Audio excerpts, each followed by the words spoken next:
Assalamualaikum warahmatullahi wabarakatuh. Kembali lagi bersama Ibu Putu, masih di pelajaran yang sama, akuntansi keuangan. Di sini kita akan membahas metode penyusutan.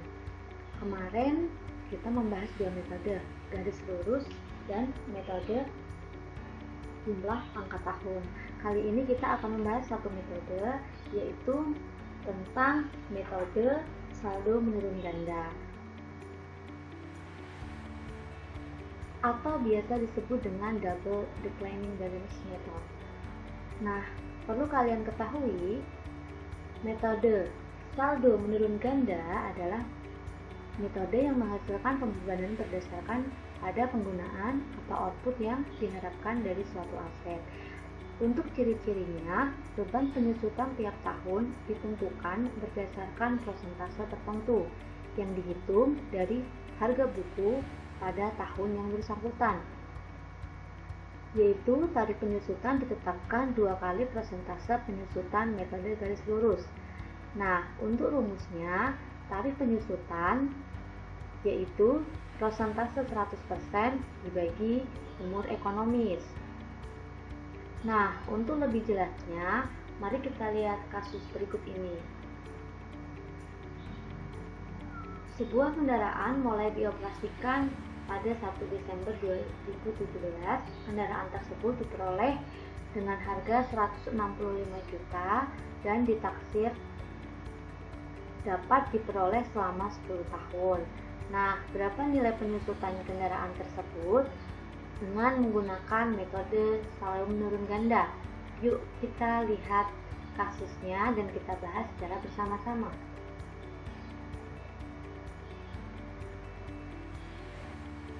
Nah, kita ketahui kendaraan mulai operasi tanggal 1 Desember. Harga perolehannya 165 juta. Taksirannya adalah selama 10 tahun. Nah, yang pertama kita akan menghitung berapa persentase penyusutan tiap tahun. Yang kedua, berapa persentase penyusutan tiap tahun menurut saldo menurun ganda. Nah, yang ketiga, berapa besarnya beban depresiasi tiap periode akuntansi. Dan yang terakhir, bagaimana jurnal penyesuaian yang akan dibuat perusahaan. Kita coba yang pertama dulu.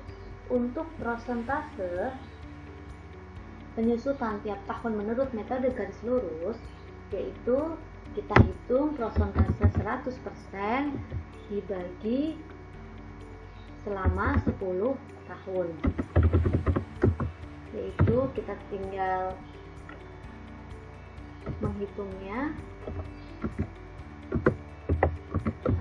Hasilnya adalah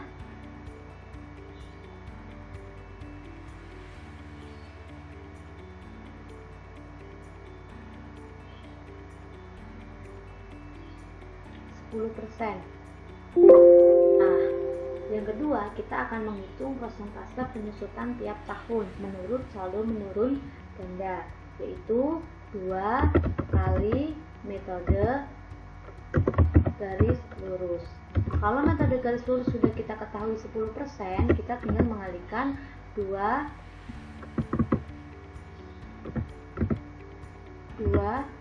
kali 10%.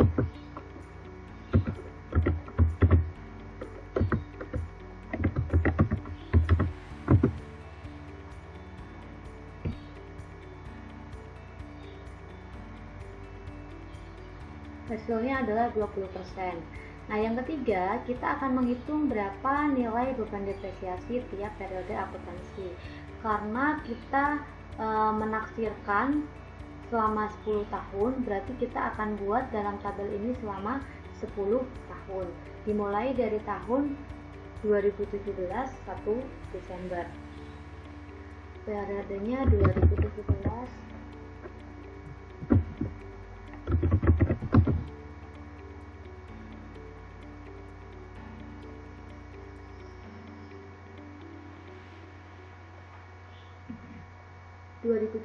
sampai dengan 2027. Nah, perhitungan beban depresiasinya tahun berjalan. Kita akan menghitungnya dengan cara 1 Desember ini dimulai di tahun 2017. Artinya pada 1 tahun 2017 yang dipakai hanya 1 bulan. Maka dari itu kita menulis langsung 1/12 dikali 20% dikali 165.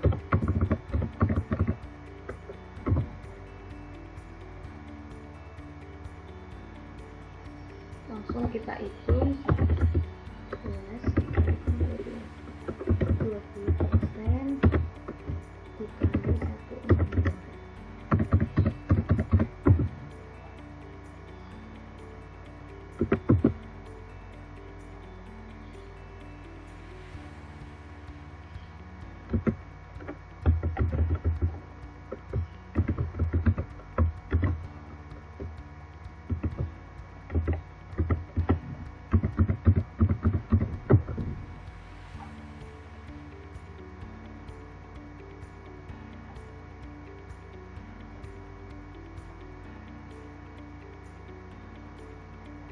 Nah, hasilnya 2.750.000.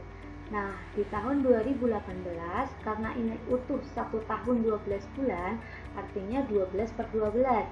12/12 kita tidak usah tulis, jadi langsung kita tulis 20% dikalikan 160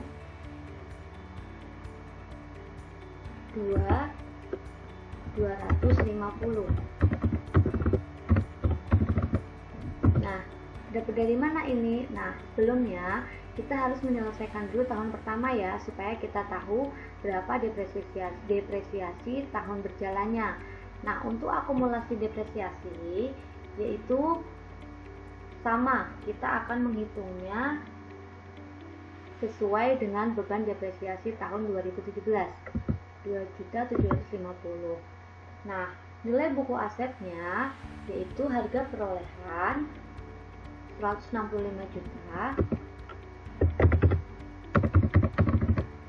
min dikurangi dengan akumulasi depresiasi. Oke, sampai di sini paham? Oke, bagus. Lanjut kita ke tahun 2018. Jadi nilai 162.250.000 itu dari nilai buku tahun sebelumnya. Nah, begitu juga beban depresiasi, kita akan menghitungnya dengan cara yang sama.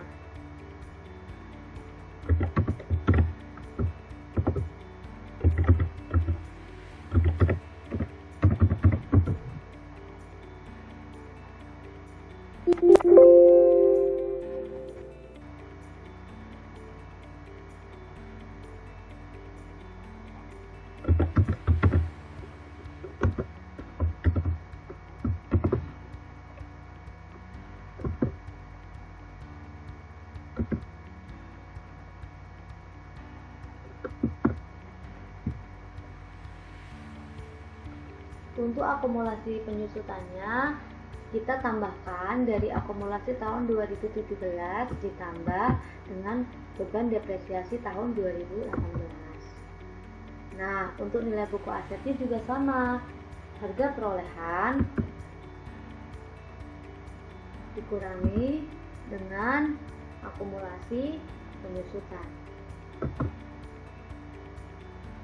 Nah, untuk tahun 2018 ini sampai dengan 2026 ini kita menggunakan 1 tahun full, artinya 1 tahun itu 12 bulan, jadi kita menghitungnya dengan cara yang sama, 20%.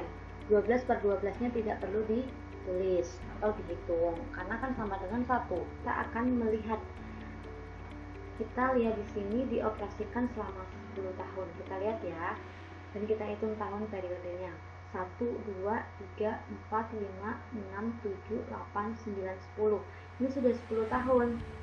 Nah, 10 tahunnya itu dari tahun 2017 2026. Itu tahunnya 10. Nah, kamu lihat perhitungannya.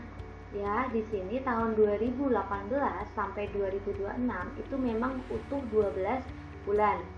Jadi, nggak ada pengurangan tahunnya atau bulannya, full ya dia selama 1 tahun. Nah, ini udah kamu hitung selama 1, 2, 3, 4, 5, 6, 7, 8, 9 tahun. Nah, 10 tahunnya di tahun 2017 kamu hanya mengambil 1 bulan.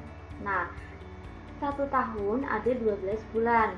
Kamu ambil 1 bulan di tahun 2017. Jadi sisanya kurang berapa? Oke, betul. Sisanya adalah kurang 11 bulan yang harus kita hitung. 11 per 12 dikalikan 20% dikalikan 21, 76, 776, 826.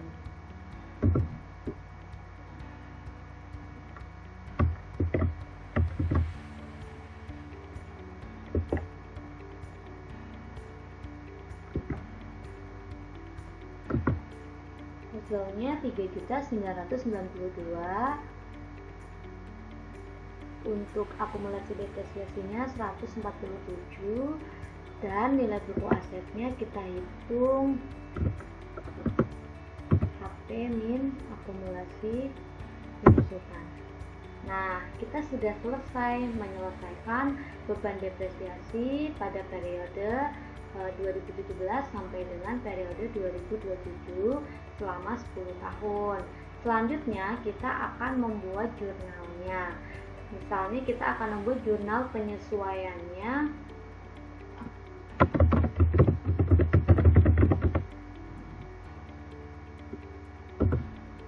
tahun 2017. Berarti kita buat periode terakhir 2017. Jurnalnya kalian masih ingat sama seperti metode garis lurus yang minggu lalu kalian belajar? Oke, betul, yaitu beban penyusutan kendaraan pada akumulasi penyusutan kendaraan. Berapa nilainya?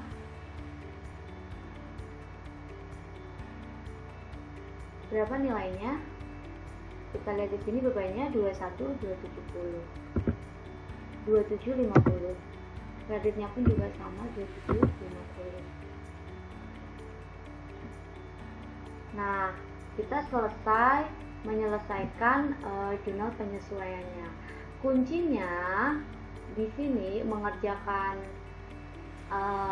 metode saldo menurun ganda. Perlu kalian ketahui bahwa bila akumulasi ditambah dengan nilai buku aset, hasil akhirnya sesuai dengan harga perolehannya.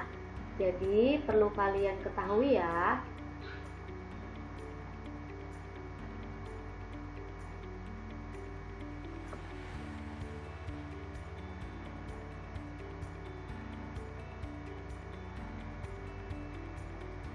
Perlu kalian ketahui, hasil akhir dari tahun terakhir, akumulasi depresiasi ditambah dengan nilai buku aset, hasilnya sesuai atau sama dengan harga perolehannya. Itu artinya tabel yang kalian buat pada depresiasi periode akuntansinya itu sudah benar ya. Cukup mudah kan? Nah, dari sini kalian coba di rumah, kalian evaluasi dari materi yang ibu sampaikan, lalu kalian coba buat kasus yang berisikan tentang metode saldo menurun ganda dengan menerapkan semuanya ini. Nah, seperti biasa, hasil tugas kalian dikirim ke Google Classroom. Sementara penjelasan ibu sampai di sini, bila kalian ada pertanyaan atau ada hal-hal yang kurang mengerti, kalian bisa menghubungi ibu ya. Terima kasih dan sampai jumpa. Wassalamualaikum warahmatullahi wabarakatuh.